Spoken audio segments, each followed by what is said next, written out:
Magandang araw mga kaibigan.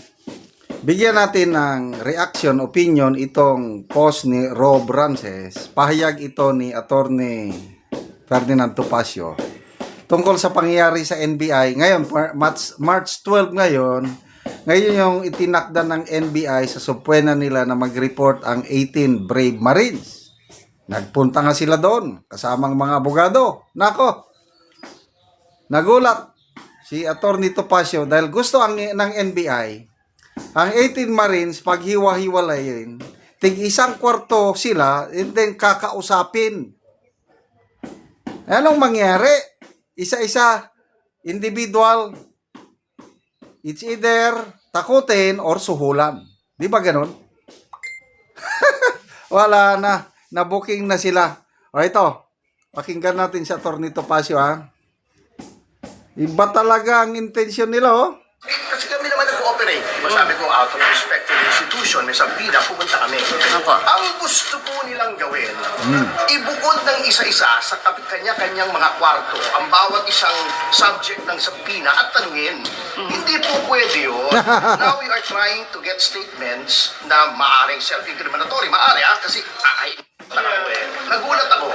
Kasi kami naman nag-cooperate. Masabi ko, out of respect to the institution, may sampida, pumunta kami. Ang gusto po nilang gawin, ibukod ng isa-isa sa kanya-kanyang mga kwarto ang bawat isang subject ng sampina at tanungin. Hindi po pwede yun. Now we are trying to get statements na maaaring self-incriminatory. Maaari kasi nagulat ako. Hindi nga talaga pwede. Isa-isahin mo, kakausapin, i-interrogate mo. Ay, hindi ako papayag. Kung ako, isa sa mga Brave Marines, ipasok nila ako sa isang kwarto sa NBI, ako lang mag-isa, ay bahala na. Ikulong nyo na lang ako. Dapat nandyan yung mga abogado. Pwede yun. Isa-isa. Kailang, tawagin yung isa, nandyan si Attorney Baligod. Tawagin yung isa, nandyan si Attorney Topacio. Tawagin yung isa, may kanya, kung 18 sila, dapat may 18 na abogado na kasama. Di ba? Hindi pwede yung ibukod isa-isa. Grabe. Wala na talaga.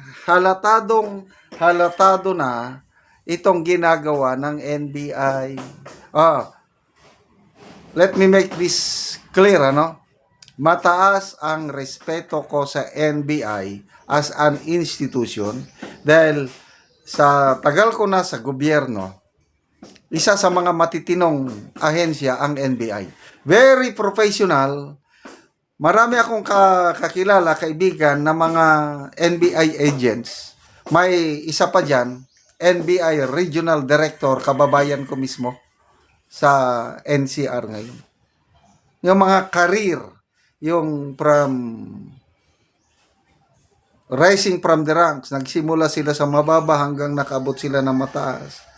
Yan yung NBI na pinagkakatiwala ng taong bayan. Ang problema, itong naupo ngayon na NBI director.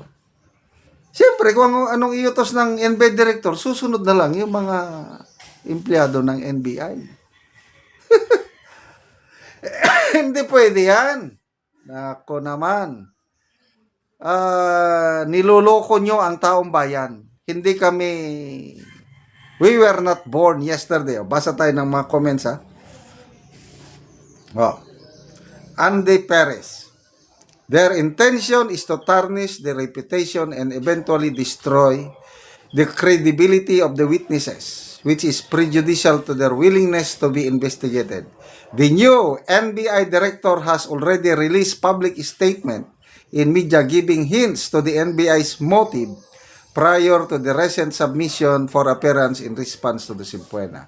Yung nasabi ng NBI director, baka naging biktima ang mga ito kasi nga nawalan sila ng trabaho, baka may nag-promise sa kanila ng ganitong incentive, kaya pumayag silang nagsalita. Ganun.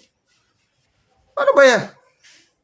Dapat ang imbestigahan yung inaakusahan nila na ng mga nakatanggap ng mali-maleta. Di ba?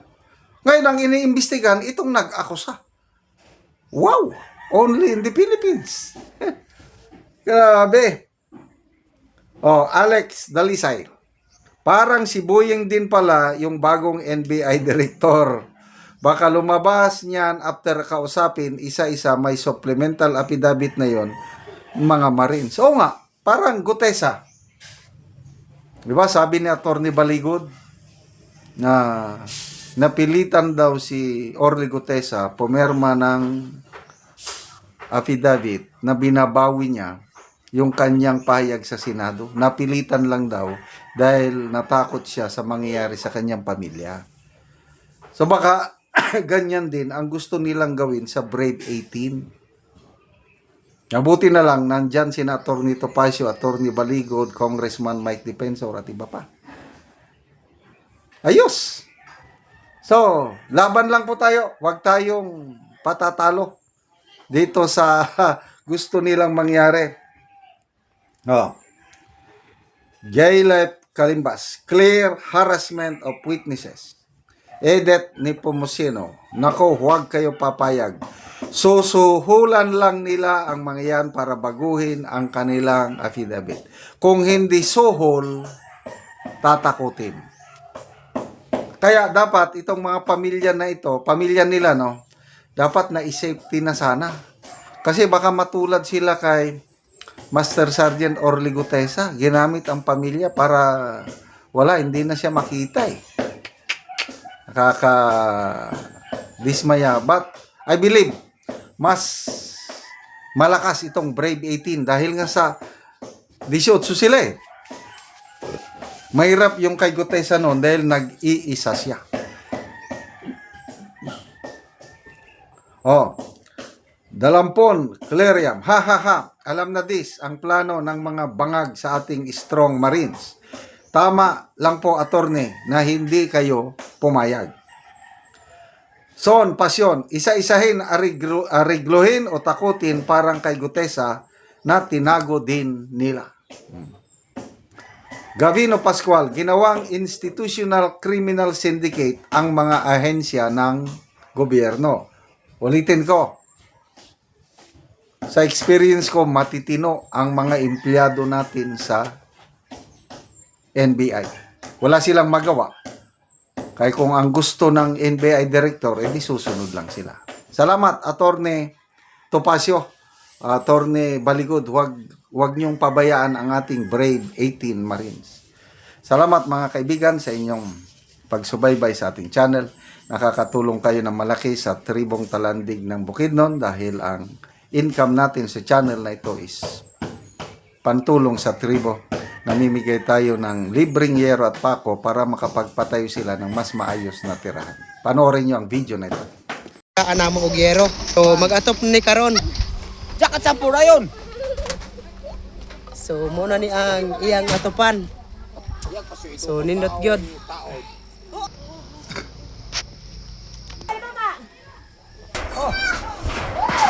Ay, sige. Ay no. Sige, ikot.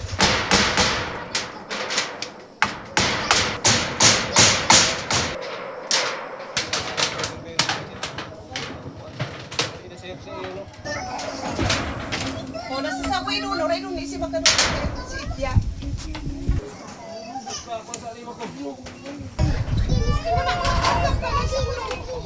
Babukat siya pa no.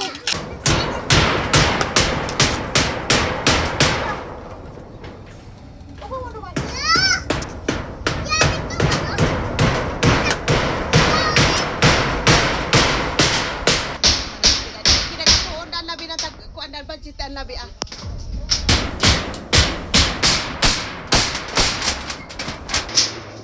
Alam manilang sa Alam. Bisan ma-kwarto. Tira lang ang team. Yok.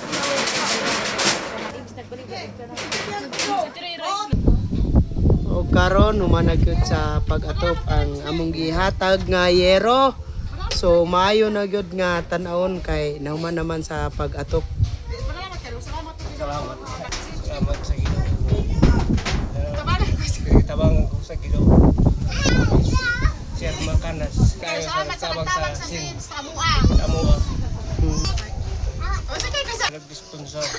Pila day ka bulan ni ang kinigi ko ani mo nga atupan nga bago pa na atupan dugay pila ka bulan? O, 5. 5 ka bulan sa kuan so dugay-dugay gyud. So bago pa na atupan. Bago pa. Tungod kay nga naman nga wala mo nakaatop sulod sa 5 ka bulan. Ikay talit og sen. Tungod kay wala ipalit og sin. Oo, so sige, salamat kayo.